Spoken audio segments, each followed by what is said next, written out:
আসসালামু আলাইকুম। আজ 9 জুন 2025। আজ আমরা বন্ধুরা নতুন একটি চ্যালেঞ্জ নিয়ে বের হয়েছি। আর চ্যালেঞ্জ হলো আমরা সম্পূর্ণ সড়ক পথ ধরে সুন্দরবন পৌঁছব। তো চলুন আমাদের সাথে আর দেখুন আমরা শেষ পর্যন্ত সফল হয়েছিলাম কিনা। আমাদের এই চ্যালেঞ্জিং জার্নিটি শুরু করেছি আমরা খুলনার দৌলতপুর থেকে। আর আমরা এখন খুলনার বাইপাস রোড ধরে সামনের দিকে এগিয়ে যাচ্ছি। আমাদের খুলনার এই বাইপাস রোডের দুপাশের চিত্র বেশ চমৎকার, চারিদিকে শুধু সবুজের সমারোহ।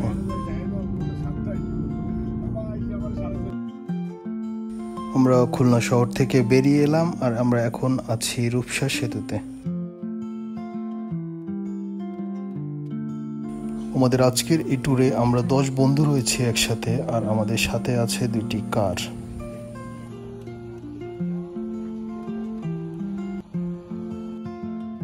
আমরা এখন বাগেরহাটের কাটাখালীতে অবস্থান করছি। এখানে আমরা কিছুক্ষণ অপেক্ষা করব। আমাদের ঢাকা থেকে এক বন্ধু আসছে এবং সে অল্প কিছুক্ষণের মধ্যেই আমাদের সাথে জয়েন করবে।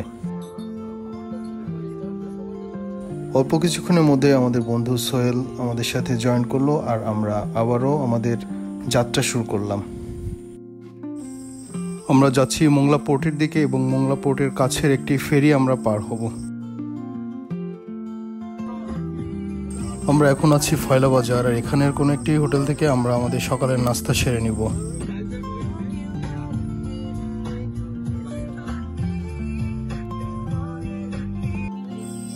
সকালে নাস্তার জন্য আমরা ফয়লা বাজারের এই হোটেলটিতে বসেছি। আমাদের আজকের নাস্তার মেনুতে ছিল গরম তেলে ভাজা লুচি, ডাল, ডিম ভাজি আর রসগোল্লা।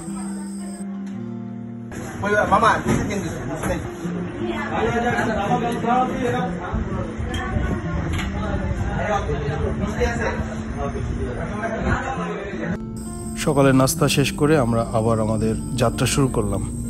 মোংলা অঞ্চলের এই দিকটা মূলত চিংড়ি চাষের জন্য বেশ প্রসিদ্ধ।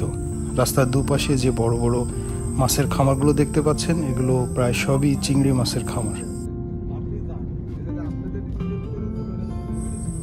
মোংলা পোর্টের কাছাকাছি আমরা চলে এসেছি, আর যেতে যেতে আমরা রাস্তার দুপাশে বেশ কিছু নতুন নতুন ইন্ডাস্ট্রি দেখতে পাচ্ছি যেগুলো সবে তৈরি হচ্ছে।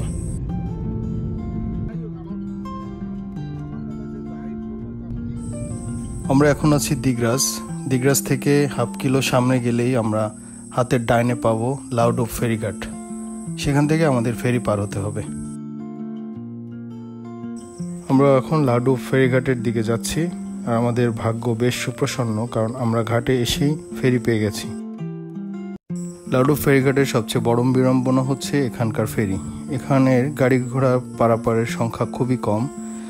গাড়ি ঘোড়ায় পরিপূর্ণ না হওয়া পর্যন্ত ফেরি ছাড়ে না। তো সেক্ষেত্রে আপনাকে হয় ফেরিতে বসে থাকতে হবে গাড়ি পরিপূর্ণ হওয়ার জন্য, অথবা পুরো ফেরিটিকে আপনাকে রিজার্ভ করে নিতে হবে।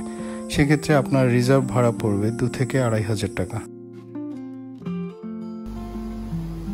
যেহেতু আমরা পরিপূর্ণ ফেরি পেয়ে গেছি, তাই আমাদেরকে শুধুমাত্র আমাদের গাড়ির টাকাই দিতে হয়েছে। আমাদের 2টি কারের জন্য দিতে হয়েছে 600 টাকা।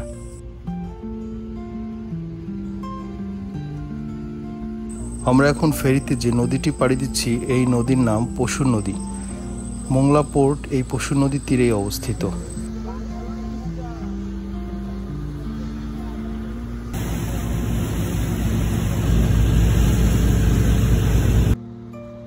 এই লাউডোব ফেরি পার হতে আমাদের সময় লাগলো প্রায় 15 থেকে 20 মিনিটের মতো।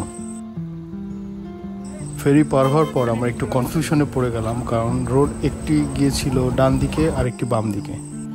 আমরা স্থানীয় কয়েকজনের সাহায্য নিলাম, কিন্তু তারা এক একজন এক এক রকম ইনস্ট্রাকশন দিল। তো চিন্তা করলাম আমরা কোনো রকম কনফিউশনে না পড়ে একবারে গুগল ম্যাপের সাহায্য নিয়ে সামনের দিকে এগোতে থাকি।